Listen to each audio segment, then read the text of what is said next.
जो संविधानाला कारणीभूत आहे त्याला तुम्ही संपवायला निघाले.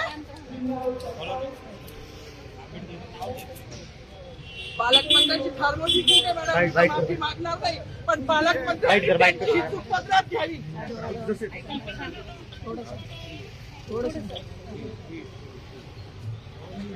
मला मीडियाशी घेणं नाही मॅडम, मला सस्पेंड केलं, मी मालूमचे कार्य उपसी मी माती काम करीन, पण बाबासाहेबांची ओळख पुसून येणार नाही. मला सस्पेंड करायचं करू शकता मॅडम. बाबासाहेबाला संपवायचं काम करायचं नाही.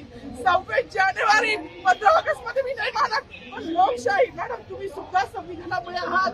पालकमंत्री सुद्धा पालकमंत्री संविधानामुळे आहे. कोणताही जाती भेद नाही, सगळी समानता. बाबासाहेबांचं नाव आता तरी भाषणात येईल, मग तरी भाषणात येईल. ज्या लोक संविधानाला लोकशाहीला कारणीभूत नाही त्यांची नावं वारंवार घेतली गेली, मग जो संविधानाला कारणीभूत आहे तो प्रजासत्ताक दिनाचा जो मानकरी आहे त्याचं नाव भाषणात का नाही.